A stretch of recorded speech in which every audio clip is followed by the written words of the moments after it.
Hello viewers, আসসালামু আলাইকুম। Bangla health টিভির নতুন এপিসোডে সবাইকে স্বাগত জানাই।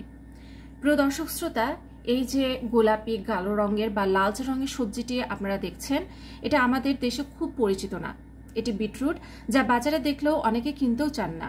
শীতকালে এই সবজির উৎপাদন বেশি হলেও বর্তমানে সবসময় এই সবজির দেখা মেলে।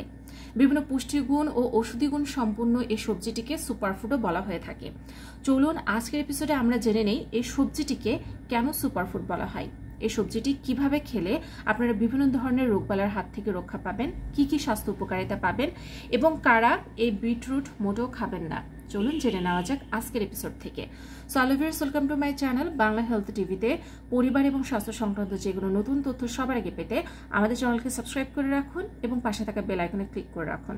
এতে করে পরিবার এবং স্বাস্থ্য সংক্রান্ত নতুন নতুন ভিডিও আপনারা পেয়ে যাবেন সবার আগে। আর আপনারা যদি ফেসবুক থেকে আমাদের ভিডিওটি দেখে থাকেন তাহলে অবশ্যই আমাদের পেজটিকে ফলো করে রাখুন। প্রিয় দর্শক শ্রোতা, প্রথমে আপনাদের জানিয়ে দেই বিটরুটে কি কি পুষ্টি উপাদান বিদ্যমান। বিটরুটে প্রচুর পরিমাণে iron, zinc, iodine, calcium, magnesium, manganese, folate, vitamin A, vitamin বি6, ভিটামিন সি এই ধরনের উপাদানগুলো প্রচুর পরিমাণে আছে। এতে আরও প্রচুর পরিমাণে রয়েছে ফাইবার এবং অ্যান্টিঅক্সিডেন্ট। মূলত এই সকল উপাদানগুলোর কারণেই এই বিটরুটকে সুপারফুড বলা হয়।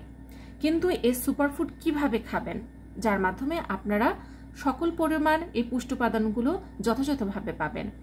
বিটরুট কিন্তু কাঁচা এবং রান্না দুইভাবে খাওয়া যায়। কাঁচা খাওয়া হলে বেশি উপকার পাওয়া যায়। বিটরুটের জুস, স্মুদি এবং সালাদ বানিয়েও খেতে পারেন। এছাড়া বিভিন্ন সবজির সঙ্গে যোগ করে রান্না করেও খেতে পারেন। চলুন এবার জানিয়ে দেই এই বিটরুট খেলে আপনারা কি কি স্বাস্থ্য উপকারিতা পাবেন। উচ্চ রক্তচাপের রোগীদের জন্য বিটরুট অনেক উপকারী।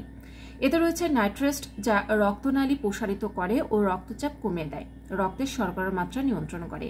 বিটা থাকা লুইটেন অ্যান্টিঅক্সিডেন্ট চোখের সমস্যার ঝুঁকি কমায়। এতে রয়েছে ফাইটোকেমিক্যাল, যা চোখের স্বাস্থ্য এবং চারপাশের স্নায়ু টিস্যুগুলোর শক্তি বৃদ্ধি করে।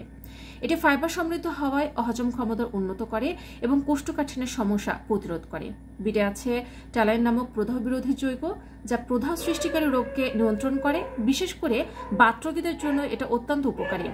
এটা অন্ত্রে ভালো ব্যাকটেরিয়ার পরিমাণ বৃদ্ধি করে রোগের বিরুদ্ধে লড়াই করতে সাহায্য করে। বিটরুটে থাকা আয়রন রক্তে হিমোগ্লোবিন তৈরি করে রক্ত স্বল্পতার ঝুঁকি কমাতে সাহায্য করে। বিট মস্তিষ্কের রক্ত চলাচল বাড়িয়ে দেয় এবং মস্তিষ্কের কর্মক্ষমতা বৃদ্ধি করে। কোলন ক্যান্সার প্রতিরোধের জন্য বিটরুট কার্যকরী সবজি। পর্যাপ্ত পরিমাণে বিটরুটের জুস খেলে শরীরে টক্সিন দূর হয় এবং রোগ প্রতিরোধ ক্ষমতা বৃদ্ধি পায়। রক্ত কোলেস্টেরল বেশি থাকলে বিটের জুস তা কমাতে সাহায্য করে। এতে বিটেন থাকায় যকৃতে চর্বি জমতে দেয় না, খুব সহজে শরীরকে ডিটক্সিফাই করে। বিটরুটের পুষ্টি উপাদান ত্বক সুন্দর রাখে এবং চেহারায় বার্ধক্যের ছাপ কমায়। চলুন এবার জানিয়ে দেই কারা বিটরুট খাবেন না। বিটরুট শরীরের জন্য অনেক উপকারী হলেও একটানা নিয়মিত না খেয়ে সপ্তাহে 4 থেকে 5 দিন খাওয়া ভালো।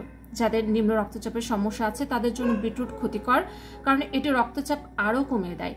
অনেকের বিটরুটে অ্যালার্জি হয়ে থাকে, যার ফলে ত্বকে ফুসকুড়ি, চুলকানি, জ্বালাপোড়া হতে পারে। অ্যালার্জির সমস্যা হলে এটি খাওয়া উচিত না। যারা কিডনিতে পাথরের সমস্যায় ভুগছেন তাদের বিটরুট খাওয়া থেকে বিরত থাকতে হবে। ডায়াবেটিস থাকলে বিটরুট খাওয়া যাবে না। বিটের গ্লাইসেমিক ইন্ডেক্স অত্যন্ত বেশি, ফলে রক্তের শর্করার মাত্রা বেড়ে যাবে দ্রুত। প্রিয় দর্শক শ্রোতা, আশা করি আজকের ভিডিওটি দ্বারা আপনারা উপকৃত হয়েছেন। যদি তাই হয়ে থাকে তাহলে অবশ্যই ভিডিওটিকে লাইক দিন, কমেন্টসে মতামত জানান। যারা এখন আমাদের চ্যানেলকে সাবস্ক্রাইব করেননি অবশ্যই আমাদের চ্যানেলকে সাবস্ক্রাইব করে রাখুন।